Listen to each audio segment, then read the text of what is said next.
Vous avez commencé, pourquoi votre grève de la faim? La grève de la faim, on a commencé déjà pour avoir un débat avec M. Carsenac. Alors rappelez qui est M. Carsenac. M. Carsenac, c'est le président du conseil général du Tarn. Et donc oui, cette grève de la faim, c'était pour demander un débat parce qu'on a des questions à lui poser, quoi. Et des questions que je trouvais importantes, quoi. Déjà sur le rapport de la construction, les études, tout ça. Et puis moi aussi sur le plan naturaliste, quoi.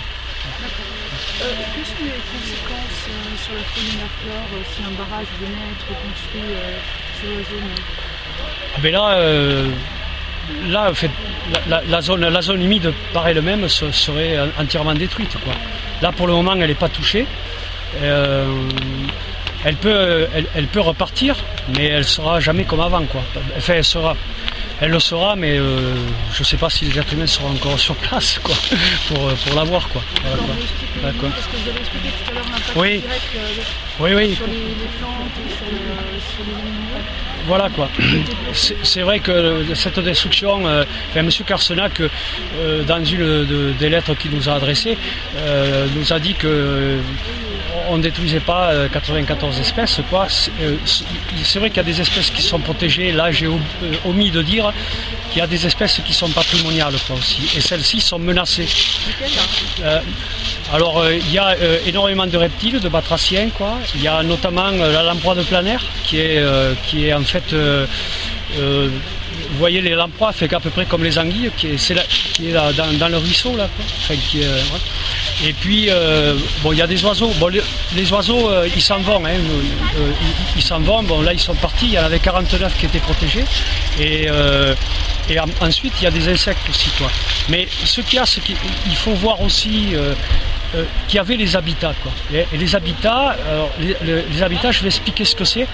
Les habitats, c'est soit le lieu de reproduction, soit le lieu de repos, et c'est le lieu aussi où on mange. Et tout autour, si en fait cette faune était là, si elle était là, c'est aussi parce qu'il y avait des milieux, hein, c'est-à-dire des milieux là où il y a les végétaux, tout ça, parce qu'on avait des milieux qui étaient différents là, quoi.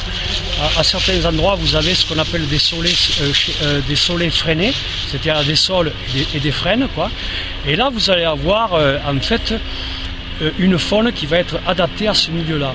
Et un peu plus loin, il y avait ce qu'on appelle le tremble, quoi. Et ben, vous n'allez pas avoir la même faune, quoi. Ça change tout le temps. Après, il y avait une chaînée. Là aussi, il y avait une autre forme. C'est ça qui faisait la richesse, c'est cette diversité de milieux, quoi. Et ça a été détruit. Et là, telle qu'elle est, il y a un tiers qui a été détruit de la zone, quoi, sur les 40 hectares, quoi. Ça peut repartir, hein, sans que l'on plante, hein, parce que tout à l'heure, José Bové a dit on viendra, on fera une plantation, surtout pas, parce qu'il y a des graines en dormance. Il y a déjà, moi j'y viens tous les dimanches là, et il y a déjà des graminées qui sont repartis, et puis il y a déjà des arbres qui sont repartis aussi. Vous êtes pas allé jusqu'où, en fait? C'est pas je ne vais pas donner une réponse aujourd'hui. Lundi, je fais partie de la délégation qui sera reçue à la préfecture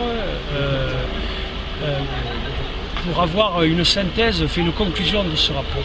Voilà. Nous, ce que l'on veut, c'est le rapport. Parce qu'on est capable, nous, de faire la synthèse ou une conclusion. C'est le rapport. D'accord. Sinon, vous faites quoi dans la vie Dans la vie, maintenant je suis à la retraite. Autrement, j'étais naturaliste, en fait, botaniste et écologue. Ça se sent. Voilà. Merci. Ok. Vous pensez qu'on est combien aujourd'hui sur le site? Oh, je sais pas, j'arrive pas à évaluer, quoi. C'est difficile, hein, d'évaluer. J'arrive à évaluer les oiseaux, tout ça, mais les êtres humains, non. Et comment ça va évoluer le week-end? Le week-end, là je vois il y a encore du monde qui arrive, quoi. Il y a les débats, quoi, tout ça, et puis ça continue demain. Moi j'espère que ça restera quand même dans le calme, parce que ce que j'ai vu tout à l'heure, ça m'a fait j'ai quand même eu mal au cœur. Bon, il y a eu quelques bousculades, bon, notamment, et puis des insultes sur José Bové et Mélenchon, quoi. Des gens que je connais pas qui viennent d'arriver. Nous, ça fait quand même 3 ans que l'on se bat ici, quoi. Et ça fait 10 ans que je connais cette zone, hein, parce que je suis dans une association aussi qui s'appelle Apifera, et l'association est aussi dans le collectif, c'est pour ça que je suis aussi dans le collectif. Et on ne pouvait pas aussi ne pas protéger cette zone, quoi. Parce qu'on est des protecteurs de la nature, donc on ne pouvait pas passer à côté, quoi. Sûrement pas, quoi. Et moi je vous assure que le jour où j'ai vu les premiers arbres coupés, fait tomber, j'ai pleuré toute l'après-midi et je n'arrivais pas à contrôler mes émotions, quoi. Et quand je vais là-bas, j'ai toujours la gorge serrée et le cœur serré, quoi. Parce que la zone là en ce moment elle est en train de s'esquinter, hein, parce qu'il y a le soleil, il y a la pluie, quoi. Voilà, quoi. Il y a des phénomènes chimiques qui se font. Dessous, il y a en fait une faune, hein, et une flore qui est en train de périr. Voilà. Ok, très bien. Moi, je vous remercie. Voilà. Merci à vous. C'est impeccable.